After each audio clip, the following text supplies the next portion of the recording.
Hello दोस्तों, आप सभी का अपग्रेड एजुकेशन चैनल पर बहुत बहुत स्वागत है। आज के इस वीडियो लेक्चर में सितंबर 2020 के most important current affairs video बताने जा रहा हूं। इस वीडियो लेक्चर में मैंने 50 पॉइंट कवर किए हैं जो कि आपके आने वाले एग्जाम्स में बहुत यूज़फुल रहेंगे। इसके पहले मैंने जनवरी से लेकर अगस्त तक के सारे वीडियो अपलोड कर दिए हैं, तो आप उसे भी देख लें क्योंकि वो भी बहुत इंपॉर्टेंट होने वाले हैं।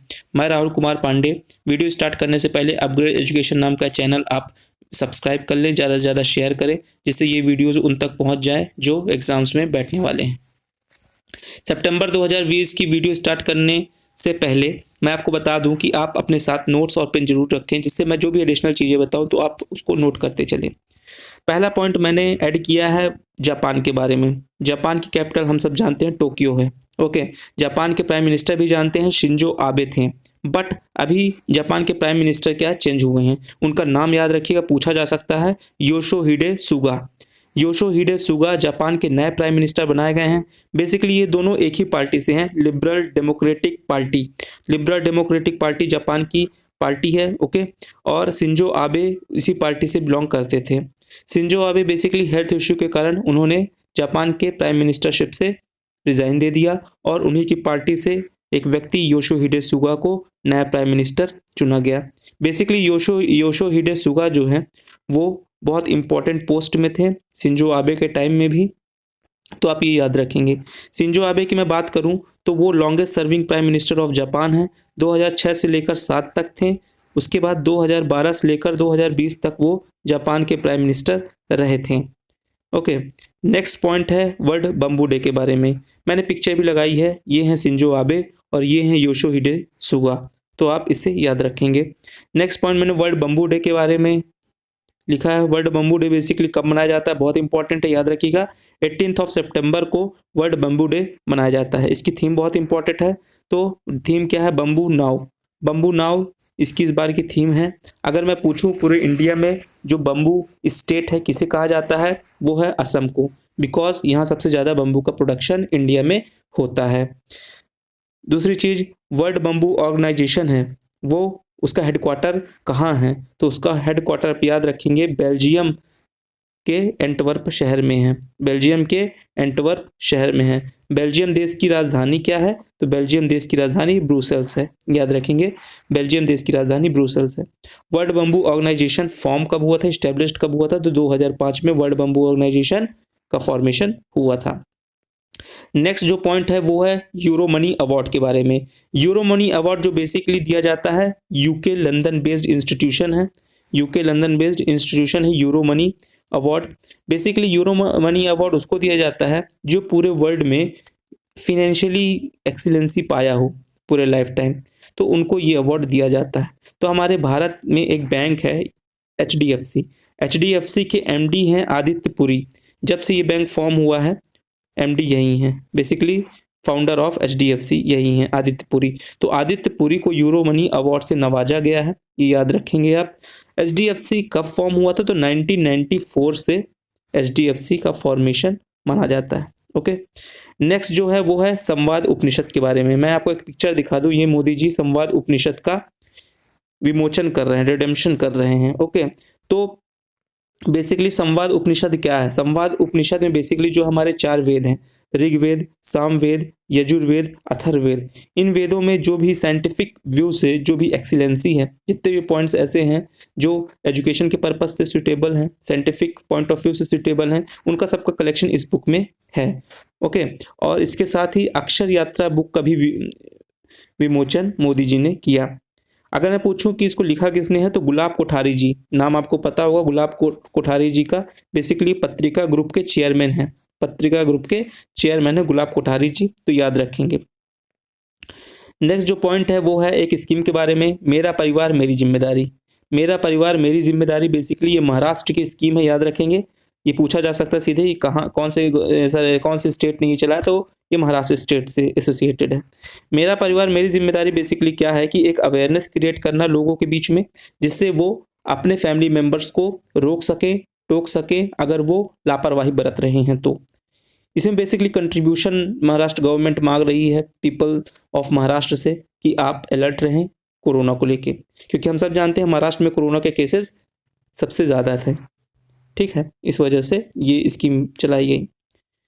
नेक्स्ट जो पॉइंट है वो है केशवानंद भारती जी के बारे में। ये हैं केशवानंद भारती जी, इनका हाल ही में निधन हो गया। ये पहले ये फेमस क्यों थे? क्यों केशवानंद भारती का नाम आते ही 1973 का एक केस याद आ जाता है। इसमें basically Kesavananda versus state of Kerala, ये केरला से थे। केरला में जो एक इडनार पंथ होता है, इडनार हिंदू मठ है, इससे ये बेसिकली बिलोंग करते थे। 1969 में केरला ने एक बिल लाया जिसमें जमीन अधिग्रहण की बात थी। इसमें जो रिलीजियस साइट हैं उनको भी अधिग्रहण की बात थी। तो केशवानंद भारती ने फंडामेंटल राइट्स का हवाला देकर आर्टिकल 25, आर्टिकल 29 और आर्टिकल 31, इन 3 आर्टिकल्स का हनन हो रहा करके इन्होंने पीआईएल दायर की और इसके खिलाफ स्टेट गवर्नमेंट के खिलाफ सुप्रीम कोर्ट में गए। इससे क्या नतीजा निकला कि सुप्रीम कोर्ट ने वर्डिक्ट सुनाया कि आप कॉन्स्टिट्यूशन के बेसिक फंडामेंटल पर अमेंडमेंट नहीं कर सकते हैं। इट मीन्स ऐसा कोई भी कानून नहीं ला सकते हैं जिससे बेसिक स्ट्रक्चर ऑफ कॉन्स्टिट्यूशन पे असर पड़े, लाइक फंडामेंटल राइट्स पर असर पड़े, लाइक प्रियम्बल पर असर पड़े, लाइक डीपीएसपी पर असर पड़े। मतलब ऐसी कोई भी फेडरल स्ट्रक्चर पर ऐसी कोई भी चीज़ जिससे मूल ढांचा संविधान का, भारतीय संविधान का अलग हो जाए, ऐसा आप कोई भी संविधान में संशोधन नहीं कर सकते। ओके, तो ये बेसिकली एक वर्डिक्ट आया जिससे केशवानंद भारती को गार्जियन ऑफ कॉन्स्टिट्यूशन के नाम से भी फिर जाना जाने लगा। इनका हाल ही में 6 सितंबर को निधन हो गया, संडे के दिन, कार्डिक अरेस्ट की वजह से। ओके, हार्ट अटैक की वजह से इनकी डेथ हो गई। नेक्स्ट जो पॉइंट मैंने ऐड किया है वो है वर्ल्ड ओजोन डे के बारे में। बहुत इंपॉर्टेंट है, आपको याद होगा वर्ल्ड ओजोन डे कब मनाया जाता है? 16 सितंबर को। 16 सितंबर को वर्ल्ड ओजोन डे मनाया जाता है। इसकी थीम बहुत इंपॉर्टेंट है, ozone for life. Ozone for life, 35 years of ozone layer protection.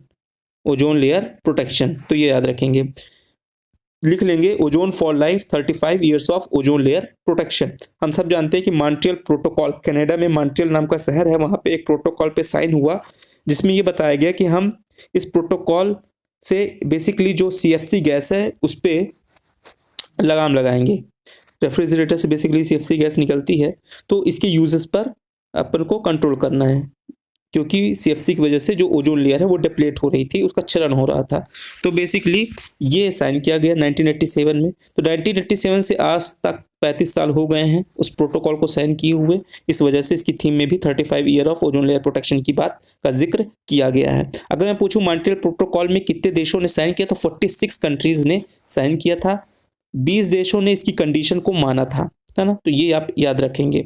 Ozone layer अर्थ के एटमॉस्फेयर में कहाँ पाई जाती है? तो मान लीजिए जमीन है, उसके बाद ट्रोपोस्फियर आता है, फिर स्ट्रेटोस्फियर आता है, फिर मेसोस्फियर आता है, देन आइनोस्फियर, देन एक्सोस्फियर। तो बेसिकली ओजोन लेयर कहाँ पे मिलता है? तो ट्रोपोस्फियर में नहीं, स्ट्रेटोस्फियर में मिलता है। 50 किलोमीटर की दूरी पर ये मिलता है। वैसे तो ये स्टार्ट हो जाता है 15 किलोमीटर से ही मिलना, 15 से लेकर 50 के बीच में जो ओजोन लेयर है वो मिलता है। आपको ये याद रखना चाहिए। नेक्स्ट जो पॉइंट मैंने ऐड किया है वो है एसपी सुब्रमण्यम। बहुत फेमस नेम है, सीधे क्वेश्चन में आ सकता है कि एसपी सुब्रमण्यम किस क्षेत्र से संबंधित थे? तो ये बेसिकली सिंगर थे, आपको याद होना चाहिए। ये बेसिकली क्या थे? सिंगर थे। इन्होंने 40,000 गाने गाए हैं अपने पूरे लाइफ टाइम में। 6 टाइम्स ये नेशनल फिल्म अवार्ड्स इनको नवाजा गया है, ये याद रखेंगे। नेशनल फिल्म अवार्ड इनको मिला है 6 बार। 2001 में इन्होंने पद्मश्री मिला और 2011 में इन्हें पद्म भूषण मिला। ओके, तो ये चीजें इनके बारे में आप याद रखेंगे। SP Subrahmanyam which is related to singing. Okay, next चलते हैं। नेक्स्ट पॉइंट जो मैंने ऐड किया है वो है एक कंपनी जो कि लैपटॉप बनाती है, आइसर कंपनी, आपने सुना होगा आइसर कंपनी। तो आइसर कंपनी में बेसिकली क्या हुआ है कि इसके अभी नए ब्रांड एम्बेसडर बने हैं, उनका नाम है सोनू सूद। ये हैं बेसिकली सोनू सूद। अभी कोरोना के समय में ये बहुत लाइमलाइट में रहे बिकॉज उन्होंने अपने खर्चे पर जो इमिग्रेंट्स होते हैं, जो लेबर्स थे महाराष्ट्र में, बड़े बड़े डेवलप्ड स्टेट्स में, उनको अपने घर तक पहुंचाना, लाइक बिहार, यूपी जो लीस्ट डेवलप्ड हैं, वहाँ से लोग आते हैं काम करने। तो बेसिकली उनको अपने खर्चे पर इनको उनके घर पहुंचाना, उसके लिए बहुत फेमस हुए। और बेसिकली फॉरेन से भी बहुत लोगों को इन्होंने अपने खर्चे पर लोगों को लाया। तो आइसर कंपनी के जो अभी नए एम्बेसडर बने हैं वो हैं सोनू सूद। तो आप ये याद रखेंगे। आ सकता है। नेक्स्ट जो है वो है किचन ऑफ ग्रेटिट्यूड।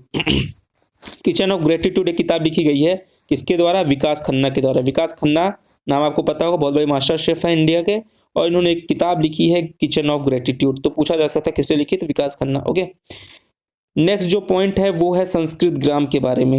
एक ऐसा गांव बनाना जहां लोग 100% संस्कृत से बात करें।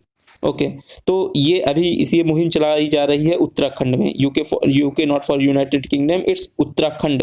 उत्तराखंड में 13 जिलों में एक एक ग्राम बनाने का एक प्रोजेक्ट है, जिसमें वो गांव पूरी तरह से जो उनका कम्युनिकेशन है वो संस्कृत भाषा में चले। ऐसा नहीं है कि उत्तराखंड ये पहला ऐसा राज्य है जो कर रहा है। मध्य प्रदेश में आपका रायगढ़ डिस्ट्रिक्ट के अंदर एक गांव पड़ता है जिसका नाम है झीरी गांव। झीरी गांव में आप यूट्यूब में वीडियोस बहुत सी पड़ी हैं, आप देख सकते हैं। वहाँ 100% लोग संस्कृत से कम्युनिकेशन करते हैं। नेक्स्ट, कर्नाटका में एक जिला है शिमोगा। शिमोगा के अंदर एक गांव है मट्टूर, वहाँ भी 100% लोग संस्कृत से कम्युनिकेशन करते हैं। तो उत्तराखंड ने भी ये इनिशिएटिव स्टार्ट किया है और 13 जिलों में ये इनिशिएटिव चलेगा जहाँ पे संस्कृत ग्राम डेवलप करने की योजना है। नेक्स्ट है वर्ल्ड टूरिज्म डे। सीधे पूछ लिया जाता है वर्ल्ड टूरिज्म डे कब मनाया जाता है? तो 27 सितंबर वर्ल्ड टूरिज्म डे मनाया जाता है। इसकी थीम क्या है? तो tourism and rural development. Tourism and rural development इसकी थीम है इस बार की। नेक्स्ट जो पॉइंट मैंने ऐड किया है वो है the end of an era. ये बेसिकली एक किताब है, the end of an era, India exits Tibet. India exits Tibet. Okay, basically क्या हुआ था कि 1947 से लेकर 1962 तक इंडिया और तिब्बत के रिलेशन बहुत अच्छे थे, और इसी रिलेशन को चित्रित किया गया है इस किताब पर। और इसके जो लेखक हैं तो क्लाउडी आरपी ये लेखक है, आप ये याद रखेंगे। बेसिकली 1962 के बाद इंडिया चाइना में वॉर हुई और तिब्बत को ऑक्यूपाई कर लिया गया चाइना के द्वारा। तो ये आप याद रखेंगे, the end of an era. और कब से कब तक की बात की गई है? तो 1947 से लेकर 1962 तक की बात इस किताब में की गई है। क्लाउडेड आरपी इसके लेखक हैं।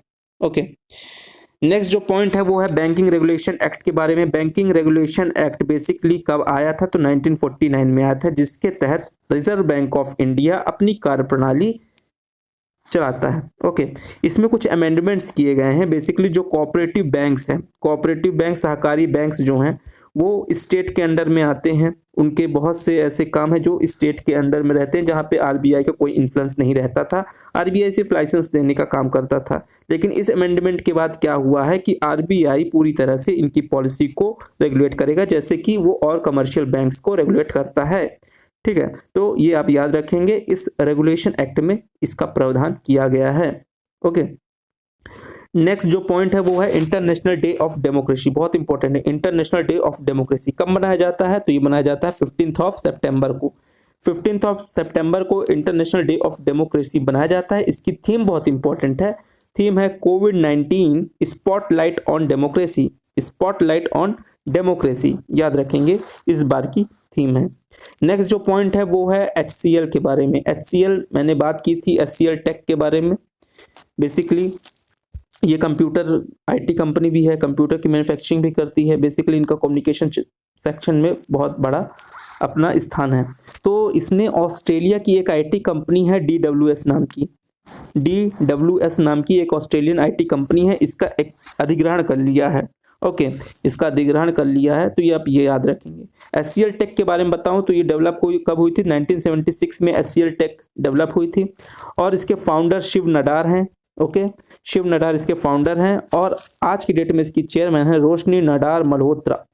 रोशनी नडार मल्होत्रा बेसिकली शिव नडार की बेटी हैं और इंडिया रिचेस्ट फीमेल भी हैं। तो ये आप याद रखेंगे। नेक्स्ट पॉइंट मैंने जो ऐड किया है वो है US ओपन के बारे में। US open grand slam tennis का नहीं है, US ओपन गोल्फ का है। ओके, याद रखेंगे, US ओपन गोल्फ 2020 किसने जीता? तो ब्रायसन डेचनबेउ। ब्रायसन डेचनबेउ ने इस बार का गोल्फ US ओपन जीता है। अमेरिकन है ये बेसिकली, तो आप ये याद रखेंगे। नेक्स्ट जो पॉइंट है वो है जम्मू कश्मीर के बारे में। जम्मू कश्मीर में अभी ऑफिशियल लैंग्वेज हम जानते हैं इंग्लिश और उर्दू है, याद रखेंगे। इंग्लिश और उर्दू अभी ऑफिशियल लैंग्वेज जम्मू कश्मीर की थी, बट अभी 3 और लैंग्वेज को जोड़ा गया है, याद रखेंगे। डोंगरी, कश्मीरी, हिंदी, इन 3 लैंग्वेज को जोड़ा गया है। अब टोटल जम्मू कश्मीर की 5 ऑफिशियल लैंग्वेज बन चुकी हैं, तो इसको आप याद रखेंगे। बेसिकली नेक्स्ट जो पॉइंट है वो है जयप्रकाश रेड्डी के बारे में। जयप्रकाश रेड्डी आपको ये पिक्चर में दिख रहे हैं, ये साउथ इंडियन एक्टर हैं, देखे होंगे आप फिल्म में, साउथ इंडियन मूवीज में। इनका हाल ही में निधन हो गया हार्ट अटैक से। ओके, तो ये एक तेलुगु एक्टर हैं, पूछा जा सकता है Jayaprakash Reddy is an Indian film actor. Okay, next जो पॉइंट है वो है इंटरनेशनल पीस डे के बारे में। इंटरनेशनल पीस डे बेसिकली बनाया कब जाता है, तो ये बहुत इंपॉर्टेंट है। 21 सितंबर को इंटरनेशनल डे ऑफ पीस मनाया जाता है। 1982 से बनाया जा रहा है। थीम बहुत इंपॉर्टेंट है, most important, shaping peace together. Shaping peace together, shaping peace together is the theme of this international day of peace. Okay, note कर लेंगे, बहुत इंपॉर्टेंट है, शेपिंग पीस टुगेदर। नेक्स्ट जो पॉइंट है वो है इटालियन ओपन के बारे में। इटालियन ओपन एक प्रकार का टेनिस टूर्नामेंट होता है। इस बार इटालियन ओपन कौन जीता है, तो नोवाक जोकोविक ने इटालियन टेनिस ओपन टूर्नामेंट जीता है। बेसिकली ये खेला कहाँ जाता है, तो क्ले कोर्ट पर खेला जाता है, याद रखेंगे। इटालियन ओपन टेनिस टूर्नामेंट सबसे ज्यादा किसने जीता, तो राफेल नडाल ने जीता है सबसे ज्यादा। ये वाला टूर्नामेंट 9 बार जीत चुके हैं। और अगर मैं पूछूं इटालियन ओपन टेनिस टूर्नामेंट में महिला कौन जीती, तो सिमोना हालेप ने वुमेन में इटालियन ओपन टेनिस टूर्नामेंट जीता। ओके, नेक्स्ट जो पॉइंट मैंने जोड़ा है वो है अभ्यास के बारे में। अभ्यास बेसिकली क्या है, एक ड्रोन है, हाई स्पीड टारगेटेड ड्रोन है। ओके, अभ्यास क्या है, ड्रोन है। बेसिकली ये पूरी तरह से इंडिजिनस है ना। इसमें हमने किसी भी देश की सहायता नहीं ली है बनाने में, पूरी तरह से स्वदेशी है, डीआरडीओ के द्वारा बनाया गया है। ओके, एरोनॉटिक्स डिपार्टमेंट डीआरडीओ के अंदर है, उसने ये बनाया है। और इसका ट्रायल अभी हुआ है उड़ीसा में, तो ये आप ये याद रखेंगे, उड़ीसा में ट्रायल हो गया अभ्यास का। ठीक है, नेक्स्ट जो पॉइंट मैंने ऐड किया है वो है मेगा फूड पार्क के बारे में। ये केरला में मेगा फूड पार्क का इस महीने नया उद्घाटन हुआ है। मेगा फूड पार्क के बारे में मैंने आपको कई बार बताया है कि 42 मेगा फूड पार्क बनाने का लक्ष्य है। 2008 में ये लक्ष्य को टारगेट बनाया गया था। आज की डेट में टोटल 20 मेगा फूड पार्क बन चुके हैं, 17 अप्रूव हो चुके हैं और आगे कार्य चल ही रहा है। तो केरला का 20वां मेगा फूड पार्क था, आप ये याद रखेंगे। इसका नाम रखा गया है किनफरा। बेसिकली किनफरा एक कुछ नहीं, Kerala industrial infrastructure development corporation है ना, तो ये इसका नाम है। केरला में कहाँ पे है, तो ये याद रखेंगे पलक्कड़ में है, पलक्कड़ जिला है केरला में, वहाँ पे ये मेगा फूड पार्क इस्टेब्लिश किया गया है। ओके, नेक्स्ट जो है वो है हिंदी दिवस के बारे में। हम सब जानते हैं हिंदी दिवस जो है हमारे भारत में कब मनाया जाता है, तो 14 सितंबर को मनाया जाता है, 1949 को। इसी दिन राजकीय भाषा का दर्जा दिया गया था संविधान में, इसलिए 14 सितंबर को हम हिंदी दिवस मनाते हैं। अगर मैं पूछूं वर्ल्ड हिंदी डे कब मनाया जाता है, तो ये मनाया जाता है 10 जनवरी को, याद रखेंगे। 10 जनवरी को वर्ल्ड हिंदी डे मनाया जाता है और हिंदी दिवस 14 सितंबर को मनाया जाता है। नेक्स्ट जो पॉइंट है वो है हाइपरसोनिक टेक्नोलॉजी डेमोन्स्ट्रेशन व्हीकल। ये है बेसिकली हाइपरसोनिक डेमोन्स्ट्रेशन व्हीकल। ये बहुत ज़्यादा स्पीड में ट्रैवल करता है, एक प्रकार का ये कैरिंग मिसाइल है। ओके, और ये मिसाइल डेवलप करने वाला भारत अपने आप में चौथा देश है। इसके पहले अमेरिका, रशिया, चाइना, इन तीनों ने ये चीज़ डेवलप की। अभी इंडिया, ये अपने सफल परीक्षण इसका उड़ीसा में अभी हुआ है, व्हीलर आइलैंड में। तो आप ये याद रखेंगे। ये कितने किलो सामान कैरी कर सकता है, तो 2000 kg का वॉरहेड ये कैरी कर सकता है। 6000 किलोमीटर दूर तक इसका टारगेटेड जोन है। इंटरकॉन्टिनेंटल बॉलिस्टिक मिसाइल आपने सुना होगा, ठीक उसी प्रकार का इंडिया ने भी एक indigenous HSTDV hypersonic technology demonstration vehicle का निर्माण कर लिया है, तो ये आप याद रखेंगे। नेक्स्ट जो पॉइंट है वो है आज़ादी के बारे में। आज़ादी एक प्रकार की अरुंधति रॉय द्वारा लिखी गई एक किताब है आज़ादी। बेसिकली नारा बहुत फेमस रहा कम्युनिस्ट, लेफ्ट विंग्स, ऐसे लोगों के द्वारा। तो आज़ादी में बेसिकली ये डिटरमाइन किया गया है कि आज़ादी बेसिकली क्या है, what it's exactly result, freedom है, फासिज्म है, ये फिक्शन है। सो अरुंधति रॉय ने इसको सॉल्व करने की कोशिश की है इस किताब में, तो आप ज़रूर पढ़ें। और ये याद रखें कि आज़ादी किताब अरुंधति रॉय ने लिखी है, बहुत फेमस है, राइटर भी बहुत फेमस है और पूछ भी लिया जाता है एग्जाम में। वर्ल्ड रेबीज डे मनाया जाता है, याद रखेंगे 28 सितंबर को। वर्ल्ड रेबीज डे 28 सितंबर को मनाया जाता है। इसकी थीम बहुत इंपॉर्टेंट है, end rabies collaborate vaccinate. End rabies collaborate vaccinate, याद रखेंगे। ये मनाया जा रहा है 2007 से वर्ल्ड रेबीज डे मनाया जाता है। थीम भी याद रखेंगे, end rabies collaborate vaccinate. Next जो पॉइंट मैंने आपको बताया वो है नया पार्लियामेंट बनेगा, पुराने पार्लियामेंट को ध्वस्त कर दिया जाएगा, नया पार्लियामेंट बनाया जाएगा। नया पार्लियामेंट 3 मंजिला होगा बेसिकली। इसका प्रोजेक्ट बन चुका है, तैयार हो चुका है, अब इसकी नीलामी हुई है। कोई नीलामी बेसिकली बेट लगी है कि कौन कितने में बनाएगा करके, तो अभी इसको टाटा प्रोजेक्ट ने ले लिया, टाटा प्रोजेक्ट लिमिटेड ने ये नीलामी जीत ली है। 831 करोड़ में बेट लगी है कि हम इसको बना देंगे, टाटा प्रोजेक्ट ने बोला है। लेट्स सी कब बनता है, 2022 में टारगेट है बेसिकली, 2022 में कंप्लीट करने का टारगेट है, देखते हैं, है ना। याद रखेंगे आप, नया जो पार्लियामेंट है उसका ठेका जो है टाटा प्रोजेक्ट को मिला है, ठीक है। नेक्स्ट जो पॉइंट है वो है नेशनल कंजर्वेशन पॉलिसी लाई जा रही है, किसके लिए, वन हॉर्न राइनोसोरस के लिए। वन हॉर्न राइनोसोरस बेसिकली ये है, इसको देख के सीधे हमको काजीरंगा नेशनल पार्क की याद आ जाती है जो कि असम में है। ये बेसिकली हमारे जैसे नेशनल कंजर्वेशन पॉलिसी है, जैसे हम टाइगर के लिए चला रहे हैं, एलिफेंट के लिए चला रहे हैं, तो अब इसके लिए भी चलाएंगे 100, बिकॉज ये ग्रेजुअली डिक्रीज हो रहे हैं। आज की डेट में 3700 थे, तो अभी आज की डेट में 3000 बचे हैं।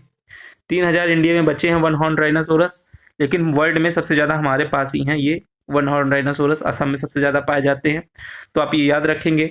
रेड बुक जो होती है उसमें ये वल्नरेबल सेक्शन में आते हैं, वल्नरेबल सेक्शन में आते हैं, तो ये याद रखेंगे। नेक्स्ट जो पॉइंट है वो है ग्लोबल इनोवेशन इंडेक्स के बारे में। ग्लोबल इनोवेशन इंडेक्स में इंडिया की रैंक बहुत इंपॉर्टेंट है, पूछ ली जाती है। इस बार इसकी रैंक है 48 आउट ऑफ 131 कंट्रीज। इसके पहले थी 52, तो हम सुधार किए हैं 4 अंक का। तो इस बार याद रखेंगे इंडिया की रैंक है 48 ग्लोबल इनोवेशन इंडेक्स में। अगर मैं पूछूं टॉप किसने किया है, तो ये किया है स्विट्जरलैंड ने, Switzerland top in this index. Okay, next point है एमी अवार्ड के बारे में। एमी अवार्ड बेसिकली दिया किस क्षेत्र में जाता है, तो टेलीविजन इंडस्ट्री के क्षेत्र में एमी अवार्ड दिया जाता है। इसमें बहुत इंपॉर्टेंट कैटेगरी है, वो है outstanding drama series award. Outstanding drama series award basically ये किसको दिया गया है, तो सक्सेशन को ये सीरीज अवार्ड दिया गया है। तो आप ये याद रखेंगे, सीधे पूछ लिया जाता है। उसके साथ कुछ और अवार्ड्स के बारे में बात कर लेते हैं। तो ग्रैमी अवार्ड आपने सुना होगा, तो ये तो आप जानते हैं सॉन्ग के क्षेत्र में दिया जाता है।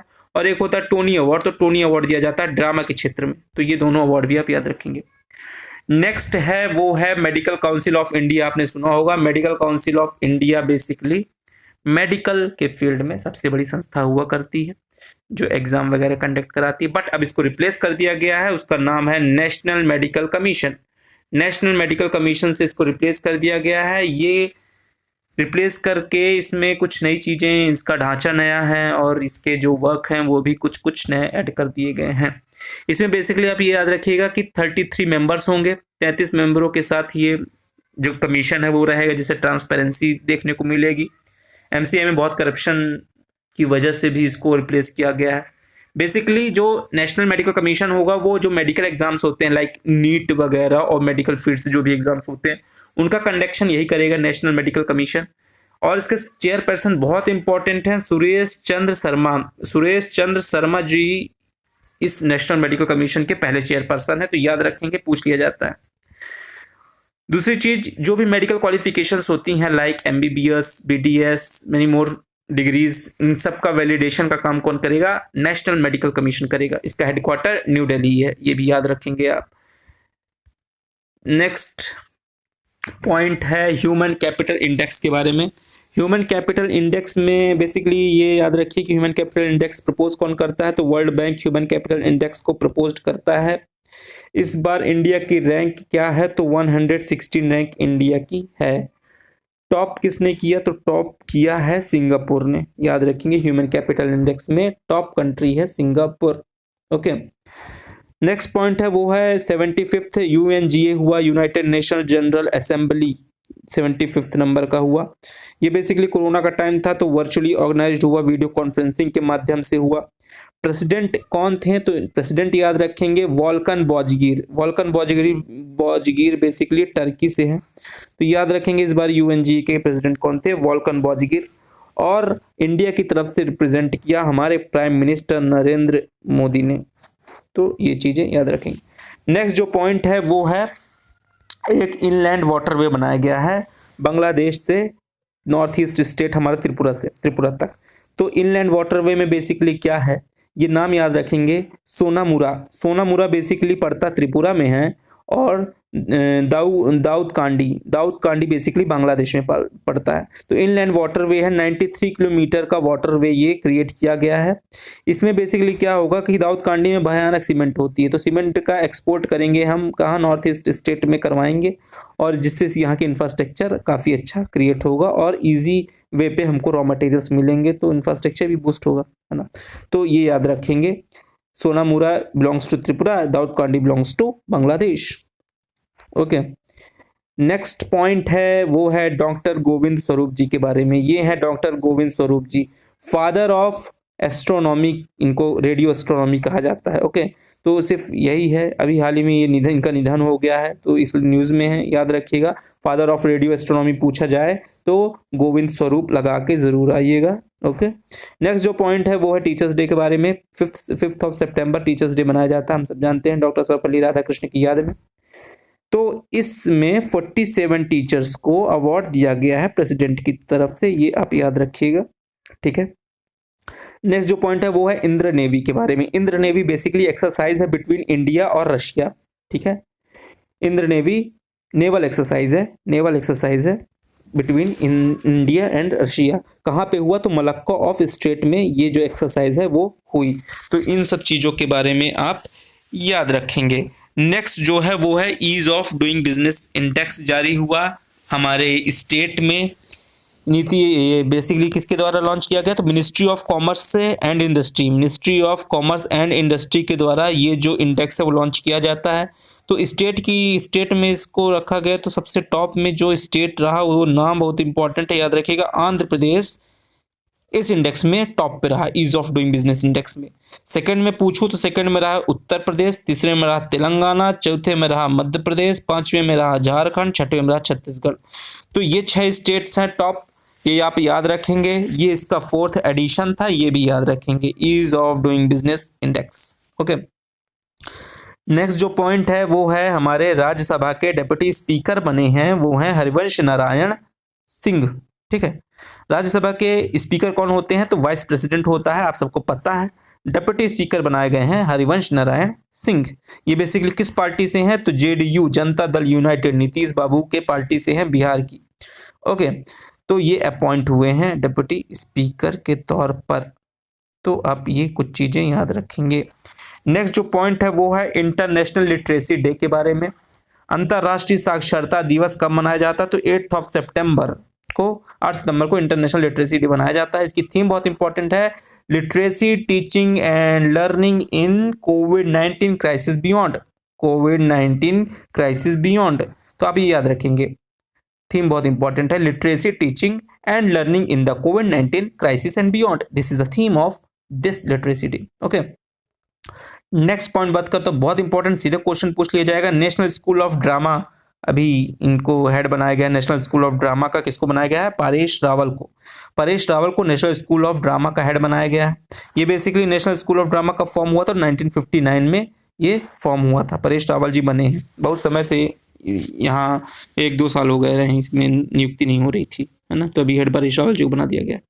नेक्स्ट जो पॉइंट है वो पृथ्वी 2 की मिसाइलों के बारे में। ये है पृथ्वी, ये पृथ्वी 2 नहीं है, पृथ्वी 1 है बेसिकली, बट मैं बताता हूँ कि जो पृथ्वी 2 मिसाइल है वो IGMDP द्वारा फॉर्म किया जा रहा है, integrated guided missile development programme. ये बेसिकली चलाया गया था अटल बिहारी वाजपेयी के समय में, अब्दुल कलाम आज़ाद के गाइडेंस में। ओके, पृथ्वी 2 मिसाइल का पूरा एक रोड मैप तैयार किया गया था। तो पृथ्वी 1 2003 में ये इंडक्शन ईयर इसका था। 9 मीटर इसकी लेंथ है, याद रखेंगे, और 500 से लेकर 1000 किलो तक का वॉरहेड ये ले जा सकता है। 350 किलोमीटर इसका रेंज है। पृथ्वी 2 के से कंपेयर करें इसका, तो ये बेसिकली पृथ्वी 2 में 250 से लेकर 300 पृथ्वी 2 का भी है, ठीक है, वॉरहेड ले जाने की कैपेबिलिटी। और वहीं इसका जो किलोमीटर है वो 350 से लेकर 600 किलोमीटर तक पृथ्वी 2 जा सकता है, ये याद रखेंगे। तो ये बहुत इंपॉर्टेंट है। पृथ्वी 2 मिसाइल का भी परीक्षण हुआ उड़ीसा में, DRDO के द्वारा किया गया, ओके, और रात में हुआ बेसिकली ये, तो ये याद रखेंगे आप, बहुत इंपॉर्टेंट है पृथ्वी 2 मिसाइल। नेक्स्ट है स्नो लेपर्ड, ये हैं स्नो लेपर्ड, ठीक है ना, हिम तेंदुआ। बेसिकली इनको हिम तेंदुआ इसलिए बोला जा रहा है, इनका नाम क्या है याद रखिएगा, आंग रीटा शेरपा, आंग रीटा शेरपा। ये हाल ही में इनका निधन हो गया है, ठीक है ना। ये 10 बार माउंट एवरेस्ट चढ़ चुके हैं, वो भी बिना ऑक्सीजन टैंक के, ठीक है, बहुत अनोखे आदमी हैं ये, याद रखिएगा। नाम इनका है आंग Rita Sherpa. Without oxygen cylinder इन्होंने 10 बार फतह किया माउंट एवरेस्ट। गिनीज ये रखे भी हैं, है ना, गिनीज रिकॉर्ड अपने पास, और कहा है ना हो 10 बार चढ़ जाएंगे बिना ऑक्सीजन के तो मिलेगा तो है ही, है ना। नेक्स्ट जो है वो है इंडिया और डेनमार्क के बारे में एक ट्रीटी साइन हुई है। इंडिया डेनमार्क ने एक ट्रीटी क्या साइन की है, बेसिकली डेनमार्क देश है तो क्या साइन करेगा, climate action, renewable energy, basically जो भी इन्वायरमेंट से लेकर जितनी भी चीज़ें हो सकती हैं वो डेनमार्क से ही साइन होगा, इन्वायरमेंट प्रोटेक्शन को लेकर। तो इंडिया डेनमार्क ने उसी से रिलेटेड एक ट्रीटी साइन की। इसमें आप ये याद रखिए कि डेनमार्क के प्राइम मिनिस्टर कौन है, पूछा जा सकता है, मेटाट फ्रेडिक्सन। मेटाट फ्रेडिक्सन जो हैं वो डेनमार्क के प्राइम मिनिस्टर हैं, तो याद रखेंगे। अभी हाल फिलहाल गेहूं का MSP जारी किया गया है। MSP मतलब होता है मिनिमम सपोर्ट प्राइस। बेसिकली सरकार क्या करती है, एक रेट डिसाइड कर देती है किसानों के लिए कि इस क्रॉप के लिए हम ये रेट देंगे ही देंगे, अगर मार्केट में आपको इससे कम मिल रहा है तो आप हमारे पास बेच दें, कहने का मतलब ये, ठीक है ना। तो MSP बेसिकली इस बार गेहूं का 1975 पर क्विंटल है, याद रखेंगे। MSP 22 क्रॉप्स में दिया जाता है। 22 क्रॉप्स का MSP सरकार हर साल निर्धारित करती है। बेसिकली अब हर 6 महीने में करेगी, रबी के लिए अलग और खरीफ के लिए अलग, है ना। तो आप ये याद रखेंगे वीट का MSP 1975 है, ठीक है। रशियन ग्रैंड प्रिक्स हुआ 2020 का, इसके जो विजेता हैं वो हैं वोल्टेरी वोट्टास। ये बेसिकली मर्सरीज टीम से खेलते हैं, फिनलैंड से बिलोंग करते हैं, फिनलैंड कैपिटल है हेलेंसिकी, है ना। वोल्टेरी वोट्टास रशियन ग्रैंड प्रिक्स के विजेता इस बार के। नेक्स्ट है वर्ल्ड अल्जाइमर डे, ये ब्रेन से रिलेटेड डिजीज होती है, वर्ल्ड अल्जाइमर डे, है ना, याददाश्त भूल जाना, ये वर्ल्ड अल्जाइमर डिजीज में होता है। तो 21 सितंबर को वर्ल्ड अल्जाइमर डे मनाया जाता है ना, इसके काउंटर इसमें अवेयरनेस फैलाने के लिए बेसिकली। नेक्स्ट जो पॉइंट है वो है वॉइस ऑफ डिसेंट। मैंने किताब लगाई है एक, वॉइस ऑफ डिसेंट, ये है आपकी किताब, रोमिला थापर जी ने लिखी है वो वॉइस ऑफ डिसेंट। पूछा जा सकता है सीधे, voice of dissent is written by, तो याद रखिएगा रोमिला थापर। नेक्स्ट जो पॉइंट है वो है सोमालिया के नए प्राइम मिनिस्टर बनाए गए हैं, तो याद रखिएगा सोमालिया के नए प्राइम मिनिस्टर कौन बने हैं, मोहम्मद हुसैन रोबेल। मोहम्मद हुसैन रोबेल सोमालिया के नए प्राइम मिनिस्टर बनाए गए हैं। सोमालिया को मैं दिखा देता हूँ, एक अफ्रीकन देश है, ये बेसिकली इंडियन ओशन के वेस्ट पोर्शन में सोमालिया पड़ता है। सोमालिया की कैपिटल क्या है, तो मोगादिशु। मोगादिशु सोमालिया की कैपिटल है, okay. One horn rhinoceros structure है इसका, वन हॉर्न राइनोसोरस टाइप का स्ट्रक्चर, ठीक है ना, याद रखेंगे। नेक्स्ट जो है वर्ल्ड रिस्क इंडेक्स के बारे में। वर्ल्ड रिस्क इंडेक्स में जो इंडिया की रैंक है वो है 89 आउट ऑफ 181। 181 देशों में 89वीं रैंक है वर्ल्ड रिस्क इंडेक्स के मामले में। वर्ल्ड रिस्क इंडेक्स बेसिकली क्या होता है कि जो क्लाइमेट चेंज हो रहा है हमारे पूरे ग्लोबल वर्ल्ड में, तो उसमें बेसिकली हमारी प्रिपेयर्डनेस कितनी है, अगर उस प्रिपेयर्डनेस के अनुसार उस देश को रैंकिंग दी जाती है। तो हमारे देश को रैंक मिली है 89। अगर मैं पूछूं सबसे वर्स्ट कंडीशन में कौन सी कंट्री है, सबसे बेकार स्थिति में कौन सी है, तो वनातु। ये साउथ पैसिफिक ओशन में पड़ता है एक देश, ओशियानिक कंट्री है वनातु। ये बेसिकली हाई डिजास्टर रिस्क में है वर्ल्ड वाइड, है ना। क्यों ना हो, छोटा सा आइलैंड है, अब ग्लोबल वार्मिंग भी बढ़ रही है, आइसबर्ग पिघल रही हैं, जिसकी वजह से ओशन का सी लेवल है वो भी बढ़ रहा है, तो डूब ना जाएंगे, सबमर्ज हो जाएंगे। तो वनातु है, फिर टोंगा है, ऐसे बहुत से देश हैं आसपास, तो वो हायर रिस्क में है, ठीक है, याद रखेंगे। दूसरी चीज़ है सीएट। सीएट एक टायर कंपनी है, आपको पता है, इसके नए एम्बेसडर बनाए गए हैं आमिर खान। आमिर खान को 2 साल के लिए जो है एम्बेसडर बनाया गया है, याद रखेंगे। नेक्स्ट जो आपका सुर्खियों में है वो हैं first women who fly Rafale. Rafale को उड़ाने वाली पहली महिला पूछा जा सकता है, तो याद रखिएगा शिवांगी सिंह। शिवांगी सिंह जो हैं वो राफेल को उड़ाने वाली पहली महिला हैं। ठीक है, नेक्स्ट जो पॉइंट है वो जसवंत सिंह, बहुत ही प्रोमिनेंट कैरेक्टर हैं जसवंत सिंह। बेसिकली ये इनका हाल ही में निधन हो गया। अटल बिहारी वाजपेयी के टाइम ये विदेश मंत्री रहे, है ना, रक्षा मंत्री रहे, वित्त मंत्री रहे, तो बहुत से डिपार्टमेंट इनको मिले थे। इसके पहले तो ये सेना में थे, सेना के बाद ये पॉलिटिक्स में आए, उसके बाद एनडीए ज्वाइन की और फिर बेसिकली बहुत से मिनिस्ट्रीज इनको हाथ में लगी, है ना। तो आप इनके बारे में परिचित रहेंगे जसवंत सिंह जी के बारे में। नेक्स्ट जो है वो है आईटीबीपी। आईटीबीपी का full form Indo Tibet border police होता है। बेसिकली जब इंडिया चाइना का वॉर हुआ था 1962 में, उसके बाद एक फोर्स का निर्माण हुआ जिसका नाम था आईटीबीपी। आईटीबीपी का निर्माण हुआ था 24 अक्टूबर को और इंडिया चाइना के बीच में वॉर हुई थी 20 अक्टूबर को। 20 अक्टूबर 1962 को वॉर हुई थी और 21 नवंबर को बेसिकली 1 महीना चली थी। तो ये 1 महीना लमसम इंडिया चाइना वॉर चली थी और चाइना विजयी रहा था। तो बेसिकली उस वॉर में जो टुकड़ियां लड़ी थी तो उसी को फिर कलेक्शन किया गया, उनका संगठित किया गया और आईटीबीपी का फॉर्म हुआ। आज की डेट में आईटीबीपी बहुत बड़ा ऑर्गेनाइजेशन है। उसके जो डीजी हैं वो हैं एसएस देसवाल, याद रखेंगे एसएस देसवाल जी को उसका डीजी बनाया गया है। Plus NSG national security group, तो ये भी बेसिकली एक संगठन है जिसमें बेसिकली जो इंदिरा गांधी थी जिनका असैसिनेशन हो गया था, जिसकी वजह से ये ज़रूरत पड़ी कि कोई एक संगठन होना चाहिए जो कि पॉलिटिशियन, जो बड़ी पर्सनालिटी हैं, प्रोमिनेंट पर्सनालिटी हैं, उनको सिक्योरिटी देने का काम करें। तो एनएसजी भी फॉर्म की गई 1986 में, याद रखेंगे 1986 में फॉर्म की गई। और इसके अभी हाल फिलहाल AK सिंह जो हैं वो रिटायर हुए 30 सितंबर को, तो पद खाली है तो एडिशनल चार्ज दे दिया गया है महाशय जी को। ये हैं एसएस देसवाल, सुरजीत सिंह देसवाल, ये हैं। तो एनएसजी का भी कमान इनके पास है, आईटीबीपी की भी कमान इनके पास है। एडिशनल चार्ज है एनएसजी का बेसिकली, याद रखेंगे आप। ठीक है, नेक्स्ट जो पॉइंट है वो है a bouquet of flower. A bouquet of flower basically लिखा तो कृष्णा सक्सेना जी ने है, कृष्णा सक्सेना जी ने लिखा है, बस ये सुर्खियों में इसलिए रहा क्योंकि इसका विमोचन करने वाली पर्सनालिटी बहुत फेमस है, वो है राजनाथ सिंह। राजनाथ सिंह इसका विमोचन किया, इसलिए ये बुक थोड़ी लाइमलाइट में है, अ बुके ऑफ फ्लावर, तो याद रखेंगे कृष्णा सक्सेना ने लिखी है। नेक्स्ट जो मैं बात करूंगा वो है यूएस ओपन के बारे में। हम सब जानते हैं ग्रैंड स्लैम होता है टेनिस में, ग्रैंड स्लैम होता है टेनिस में, बेसिकली 4 ग्रैंड स्लैम होते हैं। सबसे पहले कौन होता है तो आप ये याद रखेंगे, सबसे पहले होता है US open, okay sorry Australia open, Australia open, then French open, then Wimbledon open and then last में होता है यूएस ओपन। तो बेसिकली अब लास्ट में यूएस ओपन होता है, सितंबर भी लास्ट महीना इधर चल रहा है, तो यूएस ओपन में अभी रिजल्ट आया है। तो यूएस ओपन में जो मैन जीते हैं, पुरुष वर्ग में जो जीते हैं वो है डोमिनिक थिएम, याद रखेंगे। और जो महिला जीती हैं वो है नाओमी ओसाका। नाओमी ओसाका तो जापान की आप सबको पता है, और ये डोमिनिक थिएम ऑस्ट्रेलिया के हैं, याद रखिएगा। तो मेल और फीमेल दोनों याद करके जाइएगा, ये बहुत इंपॉर्टेंट है। अब पूछते हैं, अब ये पूछ लिया जाता है कि किस कोर्ट में है, तो किस कोर्ट में लड़ा जाता है यूएस ओपन और ऑस्ट्रेलियन ओपन दोनों ही। अब हम जानते हैं ऑस्ट्रेलिया सबसे शुरू में होता है, यूएस सबसे लास्ट में होता है। ये दोनों ही हार्ड कोर्ट में खेले जाते हैं। वहीं जो फ्रेंच है वो क्ले कोर्ट में खेला जाता है, एंड विंबलडन जो है वो ग्रास कोर्ट में खेला जाता है। तो आप ये भी याद रखेंगे। कोई भी डाउट हो आप ज़रूर पूछिए। इस महीने के मैंने पूरे जो पॉइंट्स है वो कवर किए हैं। आप इस वीडियो को शेयर करें जितना ज़्यादा हो सकता है, अपग्रेड एजुकेशन को शेयर करें, सब्सक्राइब करें। धन्यवाद।